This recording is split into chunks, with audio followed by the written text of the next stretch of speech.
আছে এবং আপনি ঠিক সময় মতো, বিশেষ করে গত 2 দিনে জেনারেল মাসুদ এবং জেনারেল ওর আরেকজন কি মামুন খালেদ, দুইজনকে ধরার পরে আমার ভেতরে সেই বিশ্বাসটা আরো বেশি জন্মেছে যে আপনি এক এক করে সবকটাকে ধরবেন।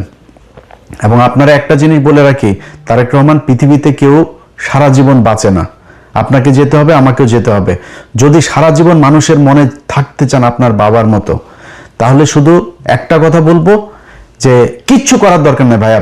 আপনি দুর্নীতি করেন, টাকা পয়সা নিয়ে লন্ডনে পাঠান, আপনি আবারও এই আওয়ামী লীগের মতো করে প্রচুর টাকা পয়সা নেন, কোনো সমস্যা নেই ভাই।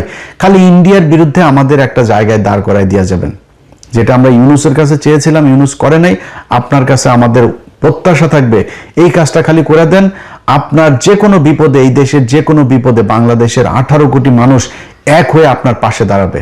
ভারতে আসতে দেন, দেখি ওরা আমাদেরকে কি করে নিয়ে যায়। খালি আমাদের কিচ্ছু লাগবে না ভাই, আমাদের খালি আপনার এই আকাশ নিরাপত্তা ব্যবস্থাটা আমাদের করেন, যাতে আমরা আমাদের ইন্টারসেপশনের এই কাজগুলো যাতে আমরা খুব ভালোভাবে করতে পারি। ওদের আকাশ দিয়ে যদি ওরা আমাদের কিছু করতে না পারে, ওরা মাটিতে নামে আমাদের কিছু করতে পারবে না। সারা জীবন যুদ্ধ করলেও ইন্ডিয়ানরা আমাদের সাথে যুদ্ধ করে পারবে না, এই সাহস ওদের নাই। আর সেই সাথে আমাদের যা লাগে, অস্ত্র লাগে, যা লাগে, সেটা ভাই আপনাদের এই আল্লাহকে সাক্ষী রেখে বললাম, যদি পাকিস্তান সবার আগে আপনার পাশে না দাঁড়ায় এসা, আমি যদি জীবিত থাকি সেদিন আমার জুতার গলা নিয়ে আপনাদের সামনে আয়সা হাজির হব। অতএব এরা যেই হুমকি ধমকি যা দিচ্ছে, আপনি এটাতে বিচলিত না হয়ে ওদের সাথে আপনাকে চোখে চোখ রেখে একটা পর্যায়ে গিয়ে কথা বলতে হবে। আপনার যতটুকু কৌশল অবলম্বন করা দরকার আপনি করেন, কোনো সমস্যা নাই। আপনাদের সামনে ভিডিওতে আজকে আমি কথা দিলাম যে বাংলাদেশ যদি ভারতের সাথে যুদ্ধ হয় এবং এই বর্তমান সরকার যদি বাংলাদেশের মানুষের পক্ষে থাকে, আমি যদি নাকি ওই দিন ফ্লাই করে বাংলাদেশে না যাই, তাহলে আমার সারা জীবন আপনি যা মনে চায়, ভীতু, কাপুরুষ, খারাপ, বজ্জাত, বেঈমান, মুনাফেক, যা মনে চায় বলেন, সেদিন যদি আমি দেশে না যাই। কিন্তু ওই সরকারকে, আমার দেশের ওই সময়ের সরকারকে ইন্ডিয়ার বিরুদ্ধে যুদ্ধে অংশ নিতে হবে। অতএব আপনার এই ভারত যে হুমকি আপনাকে দিয়েছে, এইটাতে আপনি তোয়াক্কা না করে আপনি বাংলাদেশের মানুষের যে চাওয়া পাওয়া, বাংলাদেশের মানুষ, প্রতিটা মানুষ এক একজন সোলজার। যদি প্রয়োজন হয় আমাদেরকে প্রশিক্ষণ দেন, যা প্রয়োজন, যত টাকার, আমরা না খেয়ে বাংলাদেশের মানুষ ঘরের থালা বাটি বিক্রি করে আপনাকে টাকা দিবে, কত টাকা, কত ডলার লাগবে, কি অস্ত্র কিনতে হবে, আপনি সেগুলো কিনে এই দেশের মানুষের নিরাপত্তার ব্যবস্থা করেন। বিশেষ করে এই আপনার ইন্টারসেপ্টরের যে এইটাকে আপনাদের করতে হবে, কারণ তাদের যেহেতু যুদ্ধ বিমান, তাদের মিসাইল আছে, তাদের ড্রোন আছে। সো এই জিনিসগুলোর জন্য কি করা দরকার, সেটা যার সাথে চুক্তি করতে হয়, পাকিস্তানের সাথে করতে হোক, চীনের সাথে করতে হোক, তুরস্কের সাথে করতে হোক, আমেরিকার সাথে করতে হোক, রাশিয়ার সাথে করতে হোক, যার সাথে মনে চায় করেন, করে আমাদের এই নিরাপত্তার ব্যবস্থা করেন। মাটিতে নেমে যখন ওরা যুদ্ধে নামতে আসবে, ওইটার সাথে বাংলাদেশের মানুষ ফাইট করবে, সেটার জন্য আমাদের প্রশিক্ষণ দেন, যা প্রয়োজন সেটা করেন। এই দেশের মানুষ জীবন দেওয়ার জন্য প্রস্তুত। আমরা অন্তত গত 15 বছরে এরকম একটা প্রজন্ম তৈরি করেছে, যে প্রজন্মটা এই দেশে ভারতের বিরুদ্ধে যুদ্ধ করে শহীদ হওয়ার জন্য মুখিয়ে আছে। কে বিএনপি করে, কে জামাত করে, কে কোন দল করে, চরমনাই করে না কি করে, ইন্ডিয়ার প্রশ্নে সবাই এক। অতএব আপনি সেটা করেন। আমাদের কিছু কিছু মানুষজন আছে যারা এখনো পর্যন্ত পাকিস্তানের সাথে আমাদেরকে একটা দ্বন্দ্ব বাধায় রাখার জন্য একটাই করে, ভাই 26শে মার্চ আমরা স্বাধীনতা দিবস, ওকে 16ই ডিসেম্বর ইন্ডিয়া তাদের কাছ থেকে লিখে নিয়ে গিয়েছে, আমাদের কারো আসতে দেন, ওকে, তারপরে ভাই আলাদা হয়ে গিয়েছে, দ্যাটস এনাফ, এটা ওভার। এখন আমরা দিনগুলো পালন করব, ঠিক আছে, গুতাগুতির দরকার নাই। তো পাকিস্তানের গুতায় কি পাকিস্তানের কাছ থেকে আপনি টাকা নিতে পারবেন? পাকিস্তান আপনার এখানে না আসলে পাকিস্তানের কি হবে? পাকিস্তানের ল্যান্ডের অভাব আছে? আমার মেয়ে 1,44,000 বর্গ কিলোমিটার, ওর 6,80,000 না কত হাজার বর্গ, আমার চাইতে এরকম 5টা রাষ্ট্রের মতো একটা দেশ, মানুষ আমাদের চেয়েও কম। তো ওদের আমাদের জায়গা দরকার আছে নাকি? আমার এখানে আছে কি? আছে কিছু বাংলাদেশে। এখন ওরা আমাদেরকে, এই কিছু মানুষজন আছে যেগুলো এই দ্বন্দ্ব বাধায় রাখার জন্য ইচ্ছাকৃতভাবে, দেখেন সবশেষ খেলাটার কথা বলে আপনাদের শেষ করি। সবশেষ খেলার ক্রিকেট খেলাটায় বাংলাদেশ 3টা ম্যাচ খেললো। 3টা ম্যাচের মধ্যে প্রথম ম্যাচে আপনার মিরাজ মেহেদী হাসান মিরাজ, সালমান আগা তাকে আউট করলো। দেখেন এই পাকিস্তান মাত্র কয়দিন আগে ভারতের সাথে যখন বাংলাদেশ খেলতে যাবে না ভারতে, একমাত্র পাকিস্তান এসে আমাদের পাশে দাঁড়াইলো, আর কেউ দাঁড়ায় নাই। অনেকে বলে হ্যাঁ পাকিস্তান তো পরে খেললোই, পাকিস্তান বলে লাভ হইলো কি, শুধুই ফাঁকা আওয়াজ দিল। আরে বেটা, ফাঁকা আওয়াজ তোর কোনো বাপ দিয়েছে? পাকিস্তান দিয়েছে। ওইটা দেওয়াতে লাভ হয়েছে না লোকসান হয়েছে সেটা বিসিবির এই যায় জিজ্ঞেস কর, তারপরে জানতে পারবি। পাকিস্তান তো দাঁড়াইছে ভাই, আমার পক্ষে কথা তো বলছে তারা। এর পরপর তারা সিরিজ খেলতে আসলো আমাদের এখানে। তো তারা তো বন্ধুর মন নিয়ে আসছে ভাই। বাংলাদেশের একটা মানুষ যদি ওইখানে পাকিস্তানে যায় না, দেখেন পাকিস্তানের মানুষ ওরে মনে হয় হারানো ভাই খুঁজে পাইছে। খাবারের বিল নেয় না, গাড়ির ভাড়া নেয় না, জোর করে বাড়িতে ঢুকায় নিয়ে যায়, নাস্তা খাওয়ায়, থাকতে জায়গা দেয়, এরকম অবস্থা। সেই দেশের একটা মানুষ, সে ব্যাটসম্যান যখন সালমান আগাও ব্যাটটা নিয়ে ও দৌড় দিয়েছিল বল আনার জন্য, বাট পরে রান নেয় নাই। সে ক্রিজের ঠিক পাশে, এরকম না যে সে ক্রিজের মাঝখান থেকে বলটা ধরেছে, ক্রিজের পাশে ব্যাটটা ফেললেই সে ক্রিজের ভেতরে, সে ব্যাট না ফেলে সে ওই বলটারে আটকাইছে, বল আটকায় বলটা উঠায় সে মিরাজের হাতে দিতে গিয়েছে। ও মা, সে বলটা করলো কি স্টাম্পে মাইরা, মিরাজ এসে তাড়াতাড়ি করে চোরের মতো, একটা চোরের বাচ্চা, ফকিন্নির বাচ্চা এসে বলটা ভেঙে দিল। এরপরে আবার লাস্টের ম্যাচে আপনার করলো, এই যে ওর নাম কি, নাহিদ রানা, ওর মুখের অঙ্গভঙ্গি দেখে আমার মনে হয়েছে যে একটা গালি দিয়েছে, একটা বাজে গালি দিয়েছে। আমি ওর মুখের যে মুভমেন্টটা দেখেছি ওটাতে আমার মনে হচ্ছে একটা বাজে গালিটা দিলাম না এখানে, তাই গালিটা সে দিয়েছে বিশাল। আরে বাবারে বাবা, বিরাট আকারে উত্তেজনা, মনে হয় ভারত পাকিস্তান খেলা হচ্ছে। আরে বেটা, তোর তো বোঝা উচিত, এই যে এখন গেছিস পিএসএল খেলতে, তোর বাপরাই তো নিল, তোর বাপের দেশেই তো গেলি। পিএসএল এ তোর বাপেরা তোদের দেশ থেকে, বাংলাদেশ থেকে 6টা প্লেয়ার নিয়েছে। আর আইপিএল এ নিয়ে যাইতো সাকিব আল হাসান, পৃথিবীর শ্রেষ্ঠ একজন অলরাউন্ডার, সবচাইতে ধারাবাহিক একজন প্লেয়ার, ফর্মে থাকা প্লেয়ার, তারে নিয়ে সাইড লাইনের বাইরে দাঁড় করে রাখতো, পানি নেওয়াইতো তারে দিয়া। অপমান খালি নিত কেন? বাংলাদেশের দর্শকগুলোর নেওয়া, স্পন্সর আছে না, ওদের তো প্রোডাক্ট বিক্রি করতে হবে, বাংলাদেশের মানুষ দর্শক তো থাকবে না, একজন না থাকলে নিয়ে। স্বাধীনতার 55 বছর, এই 55 বছরে কে কতটুকু স্বাধীন, কতটুকু স্বাধীনতা আপনি ভোগ করছেন, এটা আপনি নিজের প্রশ্ন করেন। প্রশ্ন করলে বোঝা যাবেন যে এই স্বাধীনতা আপনাকে কতটা, আপনার প্রতিদিনের জীবনযাত্রার যে মান সেখানে কতটা উন্নয়ন করতে পেরেছে, এটা নিজের জিজ্ঞেস করেন। এবং উত্তর দুই ধরনের আসবে এখানে। আবার কিছু মানুষ তো উন্নত হয়েছে, যারা কিনা পাতলা পায়খানা পাশার মধ্যে হালকা একটু লিকুইড বের হইলেই মনে করেন এয়ার অ্যাম্বুলেন্স দাঁড়ানো থাকে, সিঙ্গাপুরে নিয়ে যায়। ওনার কাছে স্বাধীনতার ডেফিনেশন একরকম হবে। ক্যান্সার হওয়ার পরেও যে কিনা ক্যামো দেওয়া খুব জরুরি, সেই ক্যামোর সিরিয়াল পাওয়ার জন্য যে যার কিনা 3 মাস বসে থাকতে থাকতে মারা যায়, ক্যামো দিতে পারে না, তার কাছে ঢাকা মেডিকেলে যান, আপনি ক্যান্সার হাসপাতালে যান, আপনি সোহরাওয়ার্দীতে যান, মিটফোর্ডে যান, ওইখানে যায় পরিবেশ দেখলেই বুঝবেন যে স্বাধীনতা কাকে বলে। ওই মানুষের কাছে জিজ্ঞেস করেন, ও আপনারা বলে দিবে যে স্বাধীনতা কাকে বলে, এই স্বাধীনতা ওনার জন্য কত উপকার করেছে।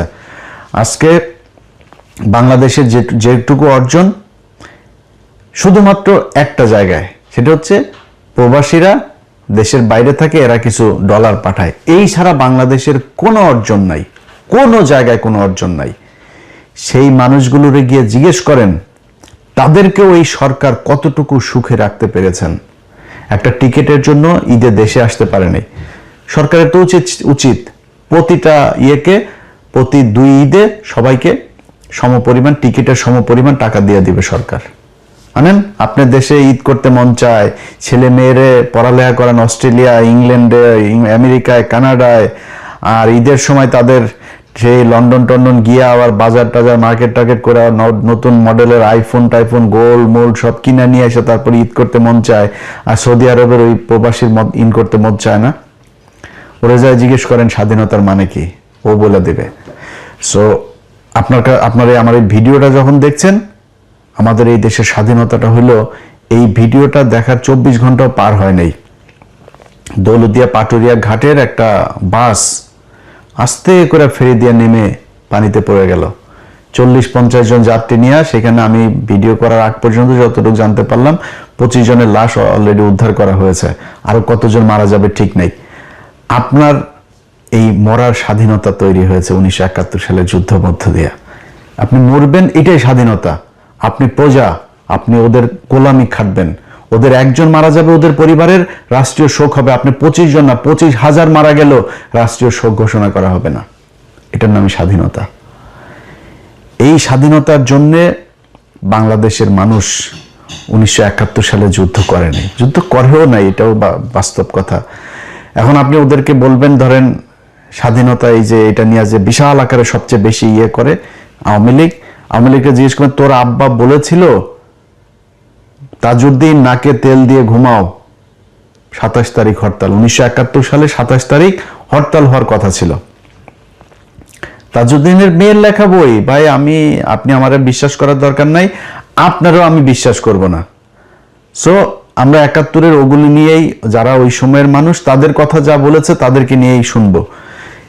এই শেখ মুজিব সেদিন স্ত্রী করে, পাঞ্জাবি স্ত্রী করে, সুটকেস গুছায় তারপরে পাকিস্তানিদের সাথে চলে গিয়েছিল।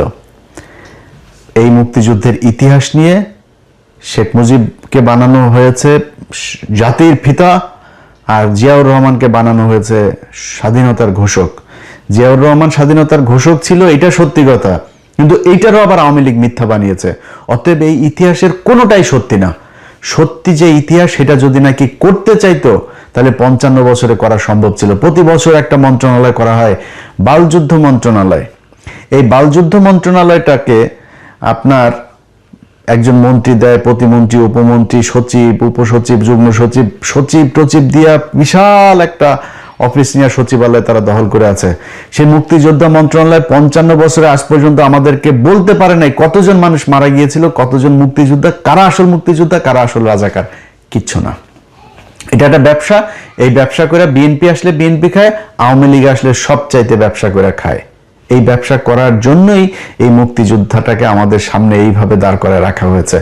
আর পাকিস্তানের সাথে আমাদের সম্পর্কটা সারা জীবন যেন খুব খারাপ থাকে এই ধরনের, এই জন্য গাঁজাখুরি এক গল্প, 2 লাখ আপনার এই মহিলাদেরকে করা হয়েছে, রেপ করা হয়েছে। ওরে বাবা রে বাবা, পাকিস্তানিরা তোমাদেরকে চেনে না, সরি তোমাদেরকে। তো ওইখানে আরেক হলো কি 30 লাখ মানুষকে হত্যা করেছে। এই 2 বাল দিয়া মানুষের বিশাল আকারে একটা মধ্যে ফেলে রেখেছে। এটার কারণ কি? এটার কারণ হলো বাংলাদেশ যেন সারা জীবন ইন্ডিয়ার পায়ের তলে থাকে, কোনোদিন পাকিস্তানের সাথে ভালো সম্পর্ক না হয়, ইন্ডিয়ার ওই পাশে যেন না যাইতে পারে কোনোদিন। যাই করবে, আপনার পররাষ্ট্রনীতি, আপনার অর্থনীতি, আপনার সংস্কৃতি যা যা আছে সবকিছু কন্ট্রোল করবে ইন্ডিয়া। এই জন্যই আমাদেরকে এইভাবে ধরে রাখা হচ্ছে। ভাই 1947 সালে 2 পাকিস্তানের 1000 মাইল দূরে যখন ভাগ করে দিয়ে গিয়েছে না ব্রিটিশরা ওই সময় 2 পাকিস্তানের আলাদা করে দিয়ে গেছে। পৃথিবীতে এমন কোনো দেশ নাই যে 2টা দেশ এরকম ভৌগোলিক মধ্যে না থেকে, আলাদা থেকে কোথাও আছে। পৃথিবীতে কোনো দেশে কোনো জায়গায় আছে আপনি বলেন আলাদা একসাথে? কেউ নাই। তো বাংলাদেশ আর পাকিস্তান কেমনে থাকবে? টুডে টুমোরো তারা আলাদা হইতই, এটা একদম বাস্তবতা। এর বাইরে আমরা কখনোই যাইতে পারতাম না। এক সময় না এক সময় বাংলাদেশ স্বাধীন হয়ে গেছে 1968 সালে, যখন শেখ মুজিব জায়া রয়ের সাথে আগরতলায় গিয়ে বৈঠক করেছে। পাকিস্তানিরা দয়া করে ওরে মাফ করে দিয়েছে। তো ওই সময় ঝুলাই দেওয়া দরকার ছিল, ওরে মাফ করে দিয়ে তারপরেও চেয়েছে একসাথে থাকতে। তারপরেও কন্টিনিউয়াসলি এই পাকিস্তানিদের সাথে যুদ্ধ, পাকিস্তানিদের লোকজনকে মারা, পাকিস্তানি মহিলাদেরকে রেপ করা। শেখ মুজিবের বেটা ইতিহাস পড়তে হইলে, মানে নিয়ে তর্ক করতে হইলে, কারোর সাথে তর্ক করবি কোনো বিষয় নিয়ে, ন্যূনতম জানবি তো। আমার যদি এখন মেডিকেল টার্ম নিয়ে কথা বলতে পারি, আমি তো টার্মের কোনো কিছুই জানি না। এখন তুই যদি ইতিহাস নিয়ে কথা বলতে চাস, মিনিমাম তোর আব্বা যে বই লিখে গিয়েছে, তোরা দাবি করিস, এটার নাম কি? অসমাপ্ত আত্মজীবনী। তোর বাপের অসমাপ্ত আত্মজীবনীর মধ্যে দেখবি এই আদমজি জুট মিলের যে মাঠ, এই কলোনির মাঠের এখানে একটা পুকুর আছে, সেই পুকুরের মধ্যে শেখ মুজিব বলছে কমপক্ষে 500 পাকিস্তানিদের লাশ এখানে হয়ে আছে, কমপক্ষে 500 এই পানির মধ্যে ভেসে আছে। এইভাবে পাকিস্তানিদের সাথে তিলে তিলে তিলে তিলে বাংলাদেশিদের করা হয়েছে। পাকিস্তানিরা আমাদের কিচ্ছু দেয় নাই, পাকিস্তানিরা আমাদেরকে সব জায়গায় শোষণ করে রেখেছে, পাকিস্তানিদের সাথে পাকিস্তানিরা আমাদেরকে দিয়ে কাজ করিয়ে সব নিয়ে গিয়েছে, এখানে কিচ্ছু করে নাই। বেটা, পাকিস্তান গিয়েছে আজকে 55 বছর। এই 55 বছরে পাকিস্তান আদমজি জুট মিল দিয়ে গিয়েছে, আদমজি জুট মিল বন্ধ হয়েছে। নিউজ প্রিন্ট কাগজ মিল দিয়ে গিয়েছে, নিউজ প্রিন্ট কাগজ মিল বন্ধ হয়েছে। এই যে বিশ্ববিদ্যালয়গুলো, ঢাকা বিশ্ববিদ্যালয়ের বেশিরভাগ ফ্যাকাল্টিগুলো, ডিপার্টমেন্টগুলো পাকিস্তান করে দিয়ে গিয়েছে, বেশিরভাগ বিভাগ। রাজশাহী বিশ্ববিদ্যালয় পাকিস্তানের করা, রংপুর মেডিকেল এবং রংপুর বিশ্ববিদ্যালয়, সিলেট ওসমানী মেডিকেল পাকিস্তানের করা, ময়মনসিংহ মেডিকেল পাকিস্তানের করা, চিটাং মেডিকেল পাকিস্তানের করা, এই যে কমলাপুরটা পাকিস্তানের করা, এই যে সংসদ ভবনটা পাকিস্তানের করা। স্বাধীনতার অর্জনের মাত্র 2 বছর আগেও যখন খুব তিক্ত সম্পর্ক, তখনও পাকিস্তানিরা এখানে জাহাঙ্গীরনগর বিশ্ববিদ্যালয়টা করে গিয়েছে 1969 সালে। গুগলে সার্চ দিয়ে দেখ এই জাহাঙ্গীরনগর বিশ্ববিদ্যালয় কবে প্রতিষ্ঠিত হয়েছে। সবগুলো বিশ্ববিদ্যালয় দিয়ে সার্চ দিয়ে দিয়ে দেখবি যে 23 বছরের বঞ্চনা গাঞ্ছনার ইতিহাস এগুলি শোনায়, এই বালের কথা। এই পাকিস্তানিরা এই 23 বছরে এই জিনিসগুলো করে দিয়ে গিয়েছে। যদি না হইতো, বালটাও হইতো না। 1974 সালে খালি এই চারুকলাটা হয়েছে, এর বাইরে আজ পর্যন্ত না হয়েছে কোনো নতুন বিশ্ববিদ্যালয়, না হয়েছে ফ্যাকাল্টি। এইটার নামই বাংলাদেশের স্বাধীনতা। এই বালের গান শোনায় শোনায় ভাই আপনি বলবেন যে হ্যাঁ ওরা আমাদের শোষণ করার জন্য এখানে, এই জাহাঙ্গীরনগর বিশ্ববিদ্যালয় এখানে করেছে পাকিস্তানের লোক এসে পড়ার জন্য, তোর লোকেরা শিক্ষিত করার জন্য এগুলো বানিয়েছে, তারা করেছে এগুলো। এই যে পিজি হাসপাতালটা, এই পিজি হাসপাতাল, ঢাকা মেডিকেল হাসপাতাল লেখ, ওইখানে দেখবি যে পাকিস্তানি ডাক্তারদের কি অবদান, কি করে গিয়েছে তারা এই হসপিটাল। এটা তো 500 বেডের ছিল এক সময়, পরে 1800 বেড। এগুলো কারা করেছে? এই পিজি হাসপাতালের বঙ্গবন্ধু বিশ্ববিদ্যালয় কারা করেছে? পাকিস্তানিরা করেছে। আজকে তাদের সাথে আমাদের বিশাল খারাপ সম্পর্ক। ভাই কোনো সমস্যা নেই, আমি এগুলো বলার মানে এটা না যে আমরা আবার পাকিস্তানিদের সাথে আলাদা হইতে, আলাদা হওয়ার দরকার নাই। আমেরিকার সাথে জাপানের আজকে মধুর সম্পর্ক, দক্ষিণ কোরিয়ার মধুর সম্পর্ক, ভিয়েতনামের মধুর সম্পর্ক।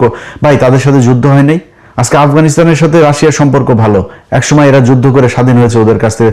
আমেরিকায় আফগানিস্তানকে সাহায্য করেছে, এটাই কৌশল।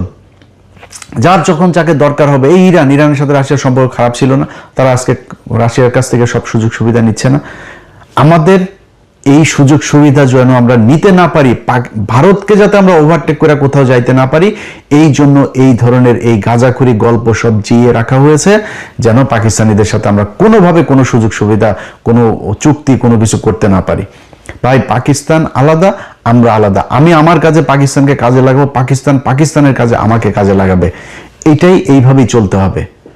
এখন যদি নাকি আপনি বলেন যে ভারতের সাথে আমাদের যে সম্পর্ক, ভারত হলো আমার ভাই, ভারত কয়েকদিন আগে আমাদের তেল দিয়েছে, তেল নাকি কার বলতে গেলে আমার মুখ খারাপ হয়ে যায়, বুঝছেন, আমি কন্ট্রোল করতে পারি না। ওদের কার নাকি কোন দিক দিয়ে নাকি তেল দিয়েছে। আরে ভারত এখন তেল না, ভারত এখন আরো অনেক কিছু দিতে পারে, কারণ ভারতের এখন চিপার মধ্যে আছে, যেই কারণে ভারত এখন আমাদেরকে কোনো না কোনো ভাবে একটা করতে হবে। কিন্তু ভারতের আসল চেহারা কি সেটা বুঝবি, সেটা বুঝতে হলে চল একজন একটু বক্তব্য শুনি তোদের ভারতের আব্বাস। ভারত আর হাত গুটিয়ে বসে থাকতে রাজি নয়। তারেক রহমানের দেশে ফেরা এবং প্রধানমন্ত্রী হওয়ার নেপথ্যে ভারতের একটি বড় পরিকল্পনা ছিল, আগেই বলেছি। কথা ছিল আওয়ামী লীগের বিরুদ্ধে কোনো প্রতিশোধমূলক রাজনীতি হবে না এবং উগ্র মৌলবাদী শক্তি বিশেষ করে জামাতের প্রভাব নিয়ন্ত্রণ করা হবে। কিন্তু প্রধানমন্ত্রী হওয়ার পর থেকেই তারেক রহমানের ভুল বদল শুরু হয়েছে।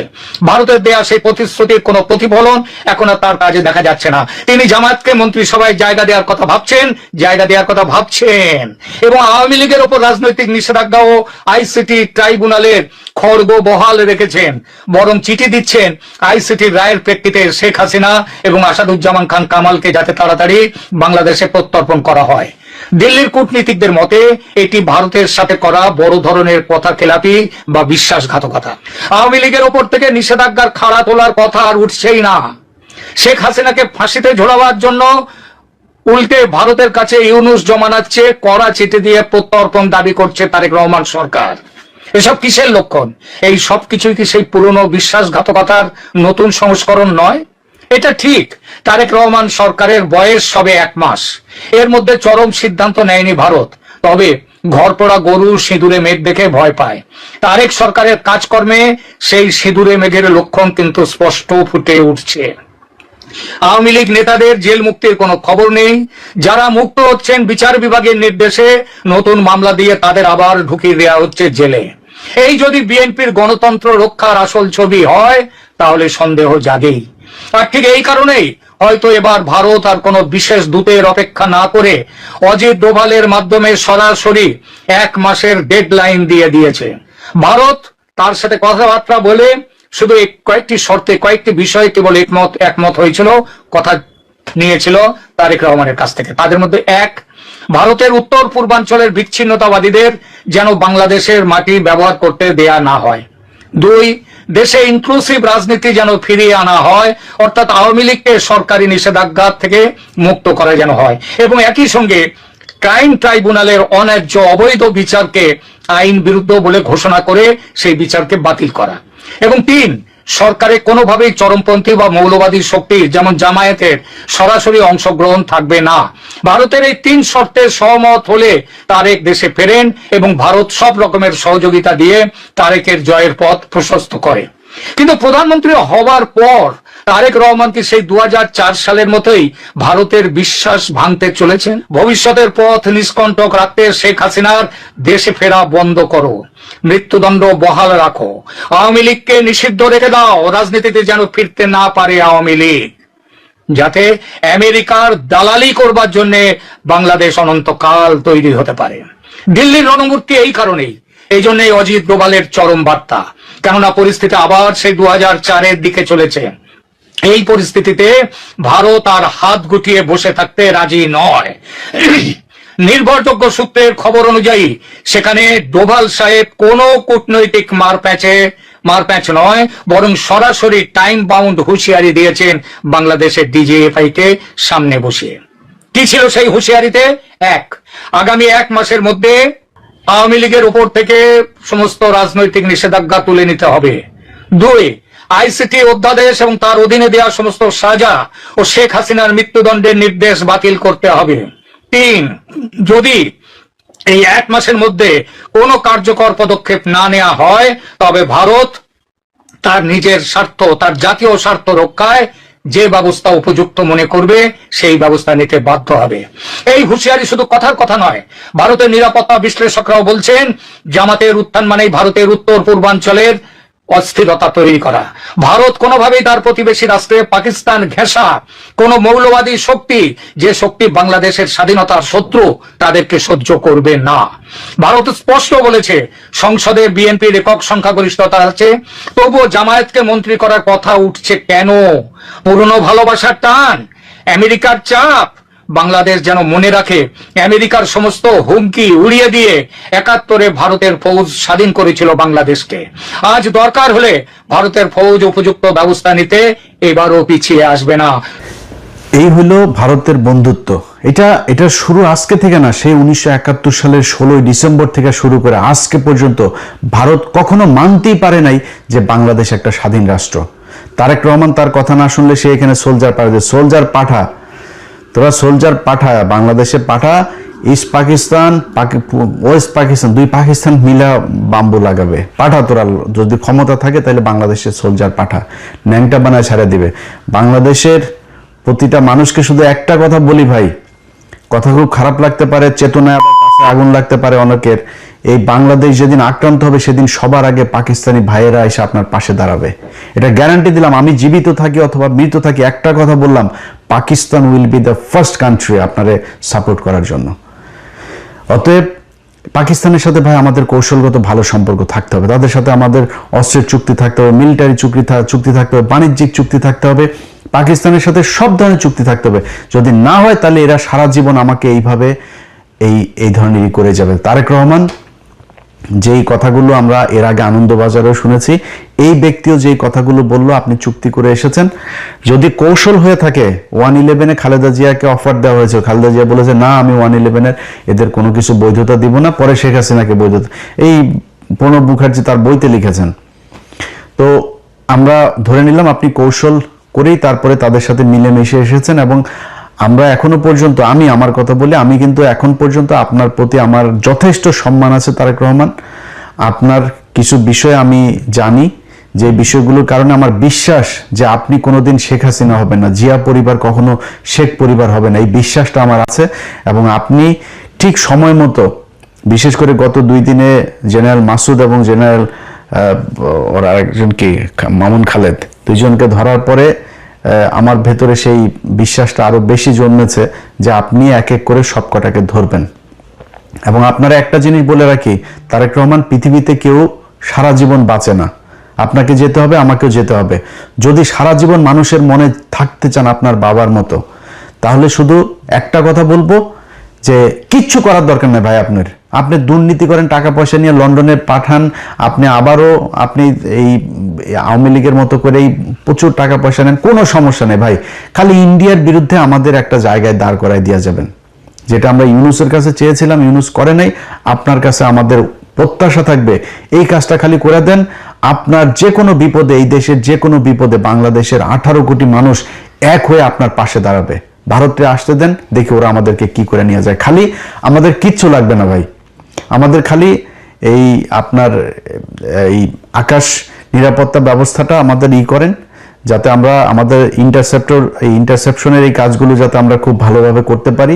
ওদের আকাশ দিয়ে যদি ওরা আমাদের কিছু করতে না পারে, ওরা মাটিতে নামে আমাদের কিছু করতে পারবে না। সারা জীবন যুদ্ধ করলেও ইন্ডিয়ানরা আমাদের সাথে যুদ্ধ করা পারবে না, এই সাহস ওদের নাই। আর সেই সাথে আমাদের যা লাগে, অস্ত্র লাগে, যা লাগে, সেটা ভাই আপনাদের মানে এই আল্লাহকে সাক্ষী রেখে বললাম, যদি পাকিস্তান সবার আগে আপনার পাশে না দাঁড়ায় এসা, আমি যদি জীবিত থাকি সেদিন আমার জুতার গলা নিয়ে আপনাদের সামনে এসে হাজির হব।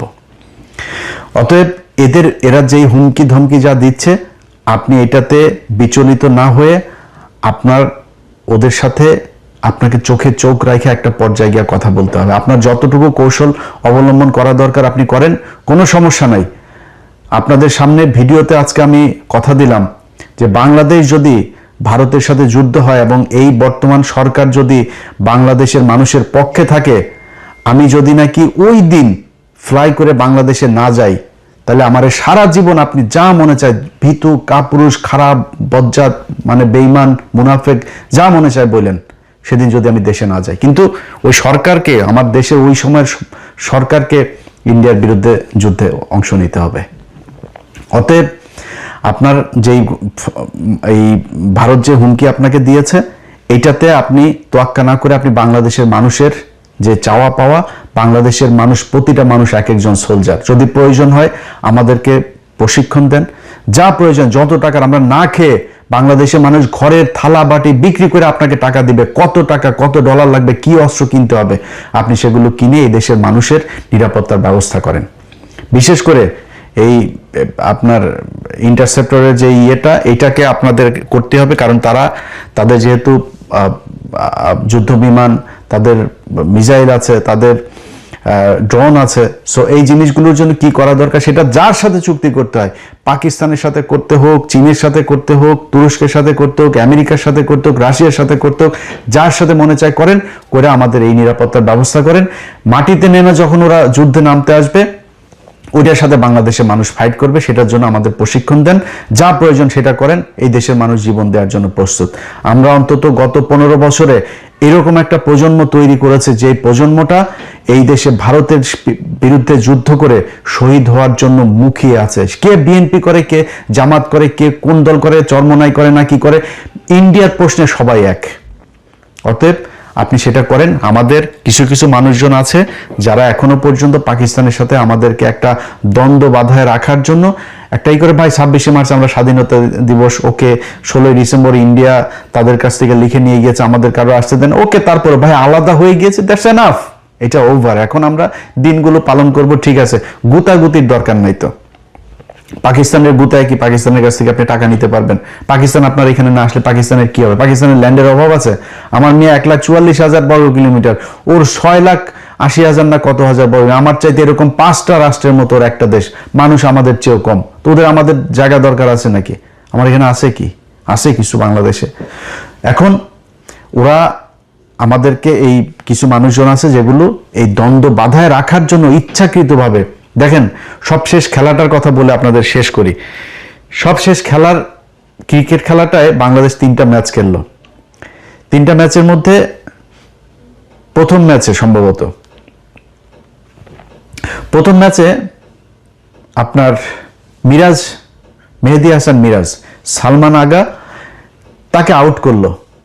দেখেন এই পাকিস্তান মাত্র কয়দিন আগে ভারতের সাথে যখন বাংলাদেশ খেলতে যাবে না ভারতে, একমাত্র পাকিস্তান এসে আমাদের পাশে দাঁড়াইলো, আর কেউ দাঁড়ায় নাই। অনেকে বলে হ্যাঁ পাকিস্তান তো পরে খেললোই, পাকিস্তান বলে লাভ হইলো কি, শুধুই ফাঁকা আওয়াজ দিল। আরে বেটা ফাঁকা আওয়াজ তোর কোনো বাপ দিয়েছে? পাকিস্তান দিয়েছে। ওইটা দেওয়াতে লাভ হয়েছে না লোকসান হয়েছে সেটা বিসিবির এই যায় জিজ্ঞেস কর, তারপরে জানতে পারবি। পাকিস্তান তো দাঁড়াইছে ভাই, আমার পক্ষে কথা তো বলছে তারা। এর পরপর তারা সিরিজ খেলতে আসলো আমাদের এখানে। তো তারা তো বন্ধুর মন নিয়ে আসছে ভাই। বাংলাদেশের একটা মানুষ যদি ওইখানে পাকিস্তানে যায় না, দেখেন পাকিস্তানের মানুষ ওরে মনে হয় হারানো ভাই খুঁজে পাইছে। খাবারের বিল নেয় না, গাড়ির ভাড়া নেয় না, জোর করে বাড়িতে ঢুকায় নিয়ে যায়, নাস্তা খাওয়ায়, থাকতে জায়গা দেয়, এরকম অবস্থা। সেই দেশের একটা মানুষ, সে ব্যাটসম্যান যখন সালমান আগাও ব্যাটটা নিয়ে ও দৌড় দিয়েছিল বল আনার জন্য, বাট পরে রান নেয় নাই। সে ক্রিজের ঠিক পাশে, এরকম না যে সে ক্রিজের মাঝখান থেকে বলটা ধরেছে, ক্রিজের পাশে ব্যাটটা ফেললেই সে ক্রিজের ভেতরে, সে ব্যাট না ফেলে সে ওই বলটারে আটকাইছে, বলটা উঠায় সে মিরাজের হাতে দিতে গিয়েছে। ও মা, সে বলটা করলো কি স্টাম্পে মাইরা, মিরাজ এসে তাড়াতাড়ি করে চোরের মতো, একটা চোরের বাচ্চা, ফকিন্নির বাচ্চা এসে বলটা ভেঙে দিল। এরপরে আবার লাস্টের ম্যাচে আপনার করলো, এই যে ওর নাম কি, নাহিদ রানা, ওর মুখের অঙ্গভঙ্গি দেখে আমার মনে হয়েছে যে একটা গালি দিয়েছে, একটা বাজে গালি দিয়েছে। আমি ওর মুখের যে মুভমেন্টটা দেখেছি ওটাতে আমার মনে হচ্ছে একটা বাজে গালিটা দিলাম না এখানে, তাই গালিটা সে দিয়েছে বিশাল। আরে বাবা, বিরাট আকারে উত্তেজনা, মনে হয় ভারত পাকিস্তান খেলা হচ্ছে। আরে বেটা তোর তো বোঝা উচিত, এই যে এখন গেছিস পিএসএল খেলতে, তোর বাপরাই তো নিল, তোর বাপের দেশেই তো গেলি। পিএসএল এ তোর বাপেরা তোদের দেশ থেকে, বাংলাদেশ থেকে 6টা প্লেয়ার নিয়েছে। আর আইপিএল এ নিয়ে যাইতো সাকিব আল হাসান, পৃথিবীর শ্রেষ্ঠ একজন অলরাউন্ডার, সবচাইতে ধারাবাহিক একজন প্লেয়ার, ফর্মে থাকা প্লেয়ার, তারে নিয়ে সাইড লাইনের বাইরে দাঁড় করে রাখতো, পানি নেওয়াইতো তারে দিয়া। অপমান খালি নিত কেন? বাংলাদেশের দর্শকগুলোরে নেওয়া, স্পন্সর আছে না, ওদের তো প্রোডাক্ট বিক্রি করতে হবে, বাংলাদেশের মানুষ দর্শক তো থাকবে না, একজন না থাকলে নিয়ে বসায় রাখতো। এটা করতো ইন্ডিয়া। আরে ভাই ইন্ডিয়া আজকে সেই শুরু থেকে এখন পর্যন্ত সারা জীবন এই যে টেস্ট স্ট্যাটাস, সবার পরে তারা আমাদেরকে দিয়েছে। এই যে টেস্ট স্ট্যাটাস খেলা মানে না, বাংলাদেশের থাকা উচিত না। এই যে এই সেবাগ, বীরেন্দ্র সেবাগ, এই শালা বলছিল যে বাংলাদেশের টেস্ট স্ট্যাটাস থাকার উচিত না। এরা ইন্ডিয়া খালি খেলা না, বাংলাদেশের প্রতিটা জায়গায়, প্রতিটা সেক্টরে তারা সারা জীবন, এই যে কয়দিন আগে আপনার এই যে বাংলাদেশ থেকে আপনি দেখছেন না যে বাংলাদেশের মানুষজনরা এখন আর আসতে দিবে না, কারণ বাংলাদেশের মানুষ এখানে ওই আপনার ইয়েগুলো, এখানকার সরকারি যে সুবিধাগুলো আছে এই সুবিধাগুলো বেশি উপভোগ। যেমন ধরেন কারো মা অসুস্থ, বাবা অসুস্থ, তার ট্রিটমেন্টের জন্য এখানে আপনি ঘরে রাখলেও আপনার কিছু টাকা দেয়, আপনার অনেক এরকম বাচ্চাদের জন্য চাইল্ড সাপোর্ট দেয়, অনেক ধরনের এই প্রণোদনা আছে, এগুলো দেয়। তো এগুলো এই ইন্ডিয়ানরা, তারা ইন্ডিয়ানদের কারো দেন, ওরা কিন্তু আমাদের চেয়ে বেশি খায়, অথচ ইন্ডিয়ান গুলো দেয় নাই, বাংলাদেশের গুলো সবগুলো দিয়েছে যে বাংলাদেশ নাকি 54% নাকি এশিয়ান নাকি আমরা নাকি খাই, তারপরে এটা দিয়ে এখন বাংলাদেশিদের ভিসা দেয় বন্ধ। ভাই প্রতিটা জায়গায় আপনি 1971 সালের মুক্তিযুদ্ধের পর এটা নিয়ে কোনো বিতর্ক নাই, প্রতিটা মুক্তিযুদ্ধের কাছে জিজ্ঞেস করবেন যে ইন্ডিয়ানরা আমাদের এখান থেকে কি পরিমাণে, পাকিস্তানের 92,000 এই সোলজার তারা আপনার অস্ত্র রেখে আসলো, আমাদের এই যে মিল কল কারখানা মানে পাকিস্তান যা করে দিয়ে এসেছিল, এগুলির থেকে দামি দামি যন্ত্রপাতি সব ইতিহাসের সব জায়গায় এগুলোর আপনার উল্লেখ করা আছে। তারা নিয়ে গিয়েছে, আমাদের দেশের টাকা পয়সা লুটপাট। এর পরে 400 কোটি টাকা এসেছিল আমাদের অনুদান বিদেশ থেকে, সেই 400 কোটি তখন আমাদের তো টাকশাল সব নাই, তারা আমাদের সেটা করলো, সেই টাকাটাতে তারা 400 কোটিরে 800 কোটি ছাপাইলো। 800 কোটি ছাপায় কি করলো তারা, তাদের ওই টাকাগুলো দিয়ে আমাদের দেশে চাল ডাল সব কিনে নিয়ে গেল। পর্যাপ্ত ছিল আপনার বিভিন্ন দেশ থেকে আসা আপনার সাহায্য সহযোগিতা ছিল, এগুলো সব নিয়ে যায় তারা আমাদের দেশে ইনফ্লেশন করে দিল, মানুষ না খেয়ে 74-এ মারা গেল। আর ভাই মানুষ মারা গেলে মারা যাবে 72-এ 73-এ, 74-এ গিয়ে মূল্য কেন? এই ভারতীয়দের কারণে। ভাই আপনারে আমি যদি এখন 55 বছরে এই ইতিহাস এত ড্যামেজ হয়েছে যে আপনাকে এখন আমি বুঝাইতে গেলে আপনার অনেক কিছু মনে হবে যে এই লোক আসলে মানে মুক্তিযুদ্ধ নিয়ে এত কথা বলে, ভারতের বিরুদ্ধে এত ক্ষোভ তার। ভাই আমার কথা বিশ্বাস করার দরকার নেই আপনার। আল্লাহর ওয়াস্তে যেই মানুষগুলো সেক্টর কমান্ডার ছিল, মুক্তিযুদ্ধের সর্বাধিনায়ক আছে না জেনারেল ওসমানী, সেই জেনারেল ওসমানী শেখ মুজিবের এখান থেকে পদত্যাগ করেছিল, জানেন এটা? শেখ মুজিব মন্ত্রণালয়ে থাকতে দেয় নাই। এই যে তাজউদ্দিন আহমেদ, তার অবর্তমানে সে প্রধানমন্ত্রী ছিল না, এই তাজউদ্দিন আহমেদকে শেখ মুজিব বহিষ্কার করেছে, বাধ্য হয়েছে তার করতে। আর শেখ মুজিব এই তাজউদ্দিনের মেয়ের বইতে লিখেন, একদম হুবহু সেদিনের ঘটনাটা বর্ণনা করেছে যে আব্বু সেদিন এই বাড়িতে এসে তারপর বলেছিল এর চেয়ে পাকিস্তান আমলিত ভালো ছিল। কোনো কারণে একটা কোনো ভালো মানুষরে ওই দিন এই শেখ মুজিব তার এই জায়গাতে সে থাকতে দেয়নি। সো এখন আপনি তাদের কাছ থেকে ইতিহাস শেখেন, দেখবেন ইতিহাসের সবকিছু জানেন। আমার কাছ থেকে কারোর কথা বিশ্বাস করবেন, আপনার নেতারাও বিশ্বাস করবেন না, আমারও করবেন না কারোর কথা। আবার এখন যে গজিয়ে ওঠা যেসব মুক্তিযোদ্ধা আছে এগুলোরও বিশ্বাস করবেন না, এগুলো সব ভুয়া মুক্তিযোদ্ধা। মুক্তিযোদ্ধা ওই সার্টিফিকেট নিয়ে সব এখন আসল মুক্তিযোদ্ধা কেউ সামনে আসে না। এরা এই তেলও মারে না, এরা এই ধান্দা এই খাইতেও আসে না, অনেকে আছে এই ভাতাও নেয় না। এরকম বহু মুক্তি আমার নিজের পরিবারে আছে। আমার আপন খালু, আমার খালার ছোট খালার হাজবেন্ড, আপন খালু মুক্তিযোদ্ধা। এইসব ইতিহাস এগুলো তার কাছ থেকে বহুত শুনছি ভাই।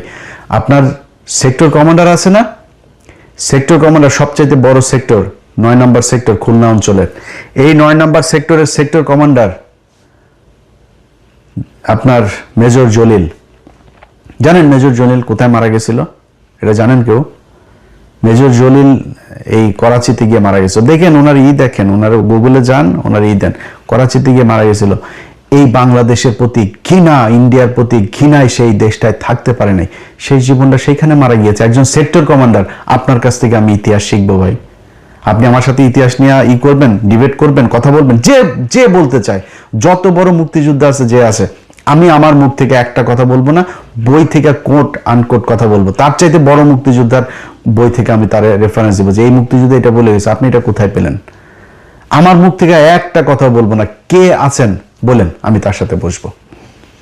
অতএব এই মুক্তিযুদ্ধ নিয়ে ভাই আমাদের দেশের যে 2 লাখ মা বোনকে পাকিস্তানে লাগাইছে, বাল ফলাইছে, 30 লক্ষ মানুষকে পাকিস্তানিরা মেরে থেকে গিয়েছে ভাই। এই ভগাস কথাবার্তা 55 বছর হয়েছে মুক্তিযুদ্ধ মন্ত্রণালয়ে বলেন না কেন ঠিক করতে? জীবনেও করবে না, কারণ সব মিথ্যা কথা। পাকিস্তানিরা কাউকে রেপ করে নাই, পাকিস্তানিরা কোনো মুসলমানকে হত্যা করে নাই। এই যে কয়দিন আগে আমেরিকাতে দেখছেন না 2 কংগ্রেসম্যান সব এই কারণেই। হ্যাঁ, হিন্দুদের সাথে যুদ্ধ হয়েছে, ভারতের সাথে পাকিস্তানের যুদ্ধ হয়েছে, হিন্দুরা তো এই দেশে গণহত্যা চালিয়েছে, গণধর্ষণ চালিয়েছে। তো এখন কি বলবেন? এগুলোর নিয়ে এই যে 3 লাখ, 30 লাখ, 2 লাখ এগুলো করেন না কেন? আমরা তো চাই কারা কারা ধর্ষিত হয়েছে, কাদের কাদের পাকিস্তানের পয়দা হয়েছে, আমরা এটা দেখতে চাই। দেখান, বলেন, আপনাদের তালিকা নাই কেন? আপনারা এখনো করেন না কেন? যে মারা গিয়েছে তার তো আর মান সম্মান নাই, খুঁজে বার করেন দেখি। মুক্তিযোদ্ধা তো এখনো জীবিত আছে, খোঁজ নেন। নাম বলার দরকার নাই, কোনো নারীর নামও বলার দরকার নেই, এমনিতে আপনি সংখ্যাটা আমাদের জানান, দেখি কোথায় কে করছে এইসব ভগাস কথাবার্তা। ভাই আমার পাকিস্তানের সাথে আমি একও হব না, আবার পাকিস্তানের সাথে আমাদের মানে কোনো কিছু দিয়াও সম্পর্ক করার দরকার নেই। পাকিস্তানে আমার ভাই, আমি পাকিস্তানের ভাই। পাকিস্তান আর আমি, এই ভারত যতবার হুমকি দিবে ততবার পাকিস্তানের সাথে মিলে আমাদেরকে ভারতকে প্রতিহত করতে হবে সব দিক থেকে। ওর 7 সিস্টার থেকে শুরু করে খালিস্তান, ওইদিকে পাঞ্জাব, ওইদিকে কাশ্মীর, সবখানে পাকিস্তান বাংলাদেশ মিলে একসাথে ওদেরকে ধরতে হবে। এইটা যেদিন ঠিক করতে পারবেন, এই বাংলাদেশে কোনো সমস্যা থাকবে না। এই দেশের একটা উৎপাদন করতে, মোটরসাইকেল উৎপাদন করতে যাবেন, ভারতের সমস্যা।